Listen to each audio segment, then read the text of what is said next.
Because the blockchain is a secure system that enables a trusted network, it's often described as a value exchange protocol. In this respect, people often say that what the web did for the exchange of information, the blockchain will do for the exchange of value. Just as the web revolutionized the use and exchange of information within society, disrupting whole industries based upon the centralization of information, so too the blockchain is set to do the same for the recording and exchanging of all forms of quantifiable value. This idea of value lies at the heart of the blockchain.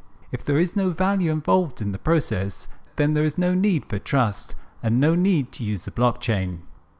The vision of the Internet of Value is for any quantum of value to be exchanged as quickly and as fluidly as multimedia is today on the web.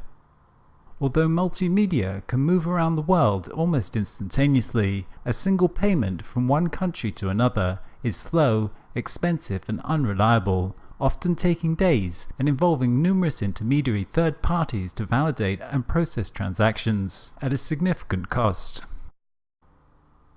Thus it is no accident that the first widespread use of the blockchain was for currencies, because it is the most immediate and obvious source of quantified value within society. However, to truly understand the revolutionary potential of this technology is to appreciate how value and its exchange influences and regulates almost all aspects of human affairs. As a consequence, the control of how value gets defined, measured and exchanged is a key source of power and control within society and has been since the origins of civilization. Today, value of almost any kind is defined, quantified and regulated by centralized organizations, whether this is a national government creating their own currency, or one's role within a hierarchy defining one's economic status, or the branded clothing that we wear to signal to others our social status and value in society. However, the move into the network society shifts the locus of organization from closed institutions to individuals and networks. Blockchain technology is a key element enabling this process. By creating a shared ledger where people can own their own data, it also enables a shift in the locus of value within economy to the individual in networks. In a world of limited connectivity, limited transparency, and limited peer-to-peer trust, it was necessary to have third-party institutions to define, quantify, and authenticate sources of value within society and economy. But in a world of pervasive peer-to-peer connectivity, transparency, and trusted, low-cost, automated networks, value can be defined through a negotiation between peers within distributed networks. The rise of digital currencies are but one such example of this. The surprising thing for a lot of people is that most major currencies like the dollar, yen and euro aren't backed by anything. They're just pieces of metal, paper and entries in a bank account that get their value from everyone simply believing that they have value and accepting them as a medium of exchange, and that's all that's really necessary. Currencies and money work a little bit like languages. They are subject to network effects to give them value. The more people who agree to and understand a language, the more valuable that specific language has as a form of communications. Dollars, renminbi, euros and bitcoins have no intrinsic value. They're all social protocols, and they merely represent a way of supporting the value flows between individuals. In the past, because of low levels of trusted peer connectivity, we required centralized institutions like governments and banks to get these value exchange networks started, to support them, regulate them, and maintain them, and this gave those organizations a lot of power. This is a critical aspect that the internet and the blockchain are changing. The blockchain enables us to create trusted and automated peer networks of exchange, which greatly strengthens the capacities of people to negotiate and define value via direct peer-to-peer exchanges. People can now set up their own currencies with the value of the currency depending simply on what others are willing to pay for it via an automated peer-to-peer network exchange. But the Internet of Value is more than just currencies, because value is of course a much broader concept than just pure economic utility. In talking about the Internet of Value, it's important to recognize that on a societal level, we're moving into a post-industrial services economy. The traditional conception of what society values is being revisited as a new set of societal and environmental factors re-enter the equation. People are less and less content with the traditional concept of GDP as the sole metric for how well they're doing, and more demanding actual quality of life, which of course engenders a broader spectrum of values beyond economic utility.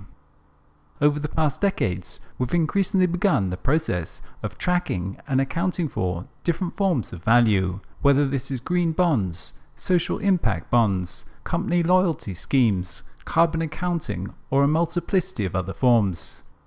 Put simply, the erosion and loss of social and environmental capital that occurred during the industrial age is generating a recognition and growing awareness to their value.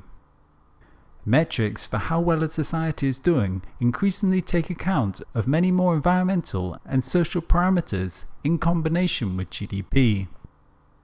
Along with this recognition to the importance of different forms of value comes also the technical means to quantify and exchange them. Through the process of datafication, information technology lets us measure, track and exchange ever more types of value at ever smaller increments. Likes on Facebook, people's attention, carbon emissions, etc. With the rise of big data and IoT, we'll be quantifying and ascribing value to almost everything, and the blockchain will provide the networked infrastructure for tracking and exchanging all these micro and macro quanta of value. This shift from the narrow form of economic value that dominated in the industrial age to a broader spectrum of values that emerges within a post-industrial society is enabled by the distributed ledger system that supports what we call token economies, wherein we can define a token as a measure of any form of value and then build an economy around that.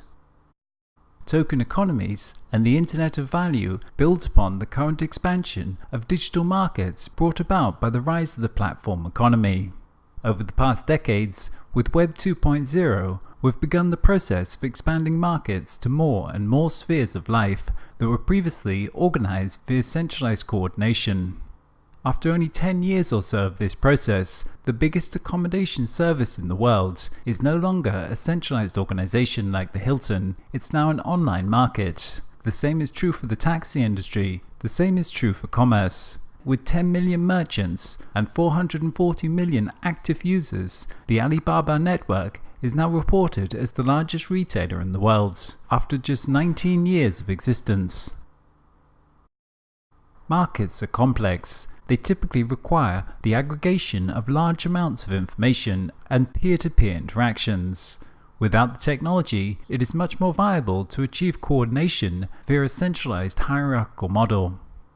But as we come to quantify and account for more and more areas of life, blockchain-based networks will expand the capacities of plug-and-play markets to all spheres of activity: social, economic, technological, and environmental.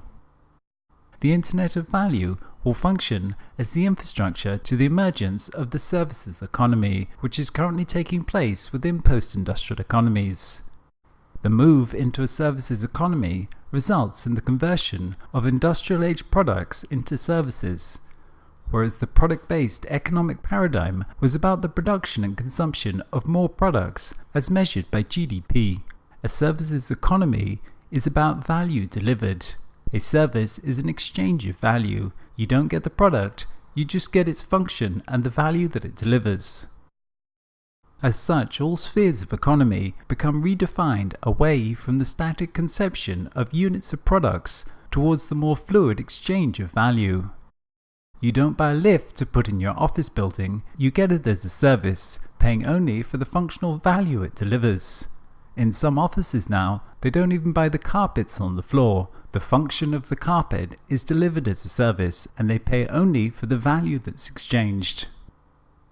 The blockchain is a key infrastructure enabling this services economy, as it requires a very fluid, dynamic and automatic tracking and exchange of value.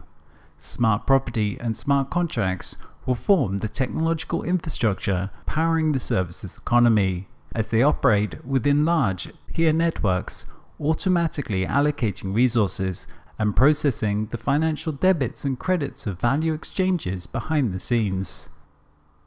This huge shift in our economy lets us reconceptualize every industry to really question what is the actual value that it delivers, and then reconstruct it by building token markets around that value where anyone can participate in the delivery of the service.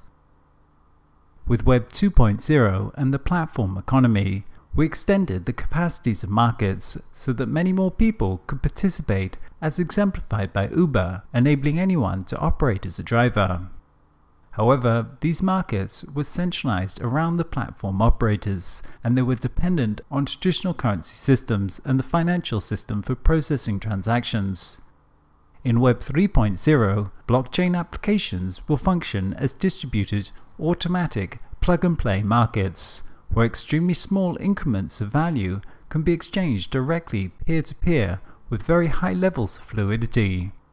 When this is coupled with IoT and data analytics, we'll be able to track the real value that things deliver, which will help us to make the much needed move from our product-based economies to an outcomes economy that better reflects the underlying value being created and exchanged.